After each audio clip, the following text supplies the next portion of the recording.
Salut! Vous savez qui a inventé le cinéma?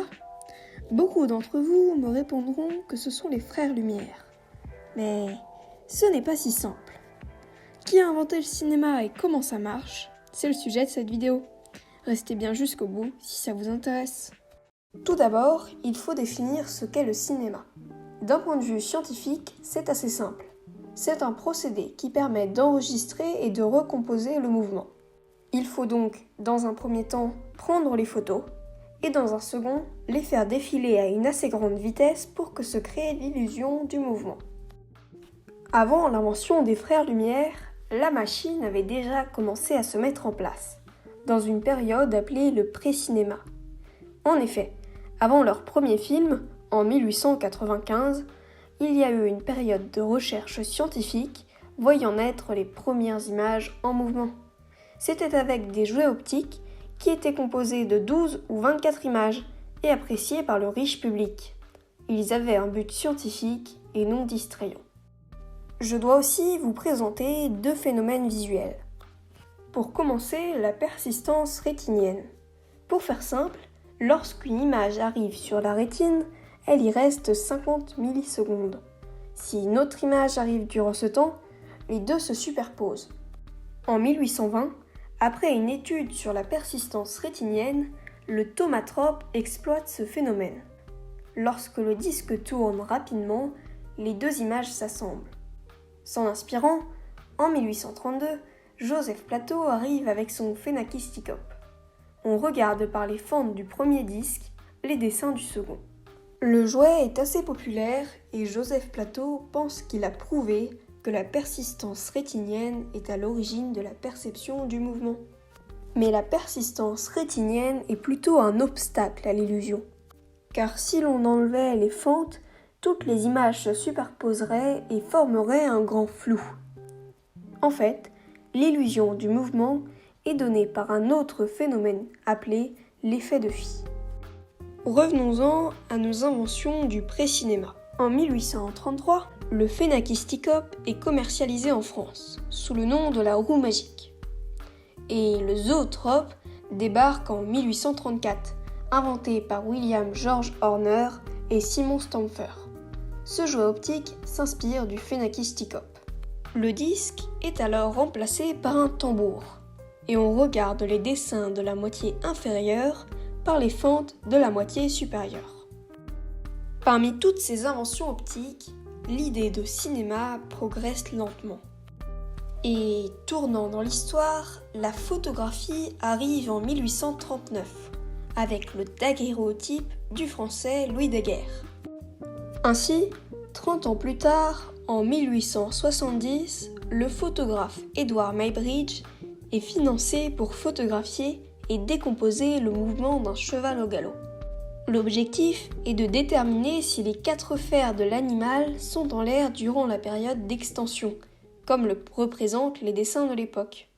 En 1878, il dispose 24 chambres photographiques le long d'une piste équestre, reliée à de minces fils sur la route de l'étalon. En passant, le cheval déclenche la photographie.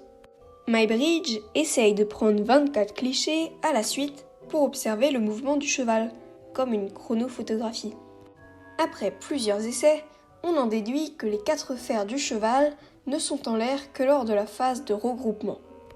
Pour montrer son travail, en 1879, Edward Muybridge s'inspire du phénakisticop et crée le zoopraxiscope, qui permet de projeter l'animation.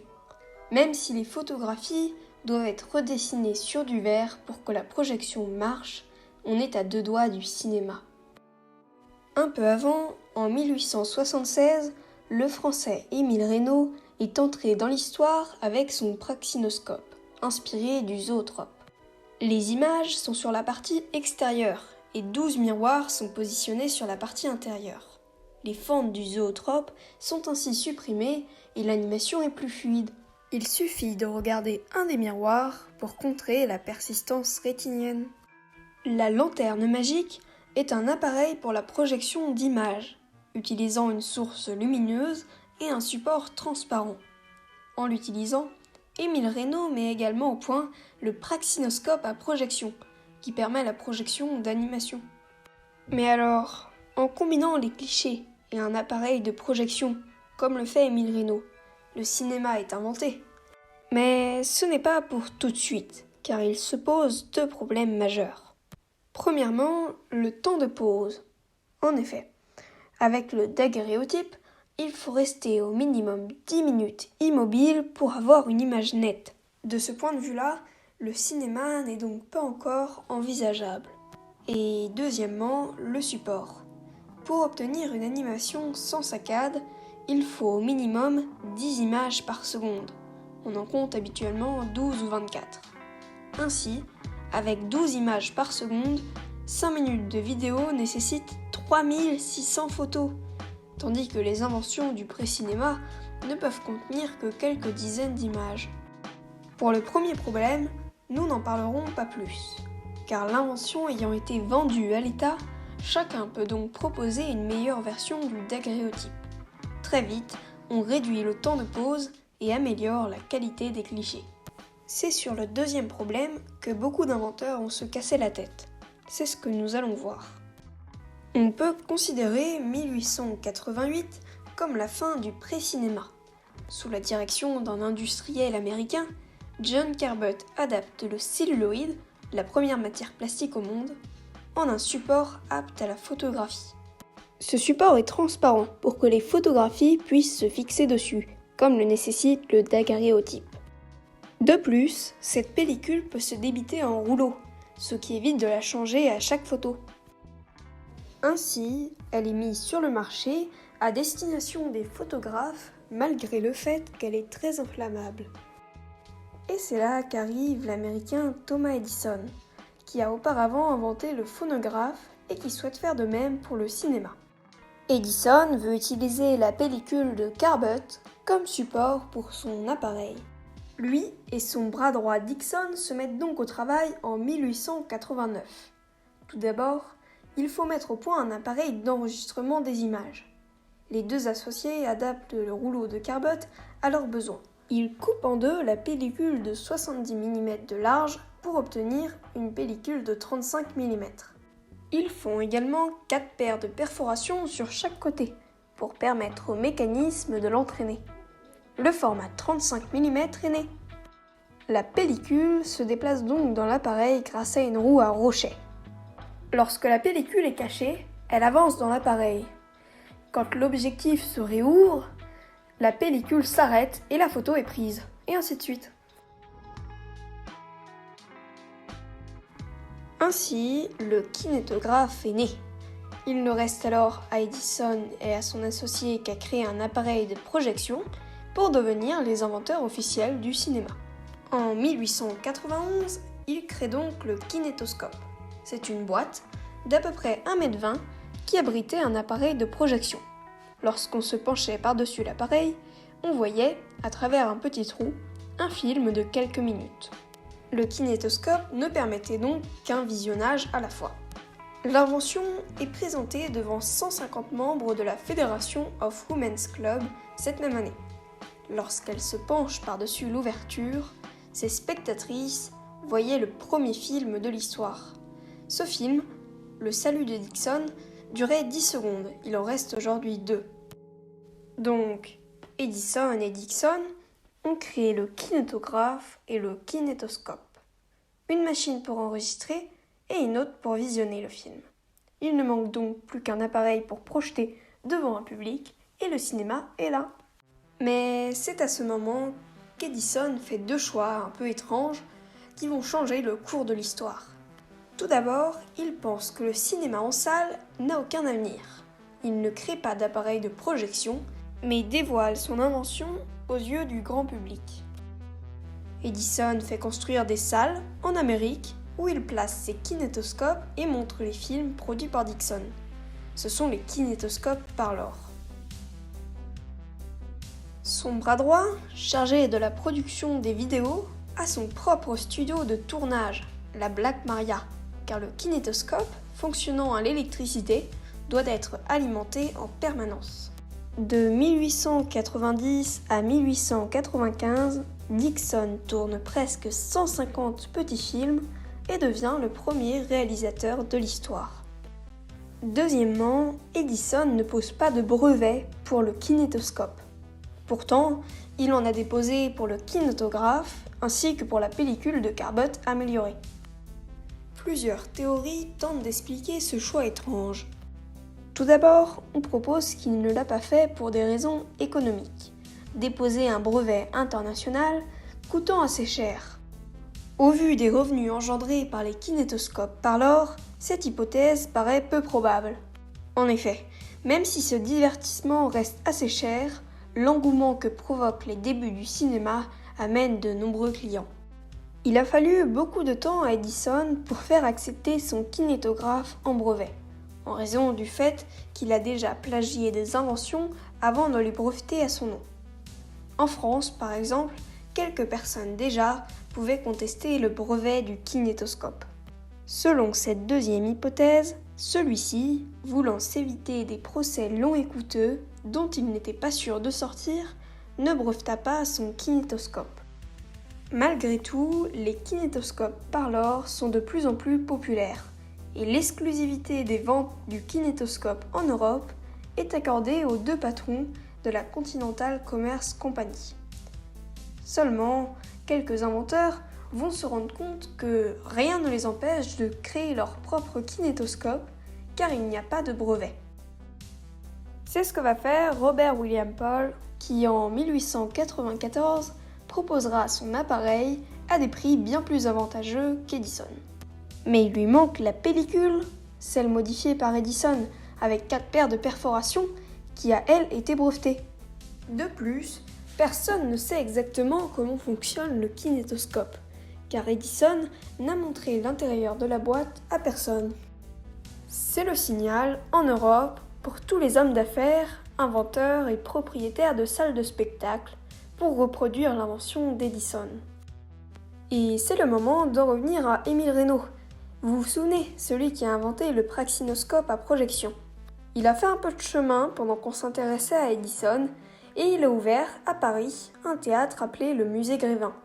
Il a renommé son invention le théâtre optique, et propose des représentations avec des dessins qu'il a fait lui-même. En gros, ce sont les premiers dessins animés. Pendant ce temps, toujours à Paris, la première représentation en France du kinétoscope a lieu en 1894. Quelques mois plus tard, ouvrira un kinétoscope par l'or à la capitale. Et oui, c'est à ce moment qu'entrent en jeu les frères Lumière. Antoine Lumière est le père de Louis et Auguste Lumière. Il est issu d'un milieu modeste et fait ses débuts dans la peinture. Il se marie et aura 6 enfants, dont les aînés, Louis et Auguste. La famille déménage à Lyon. Antoine découvre alors la photographie et devient peu à peu photographe.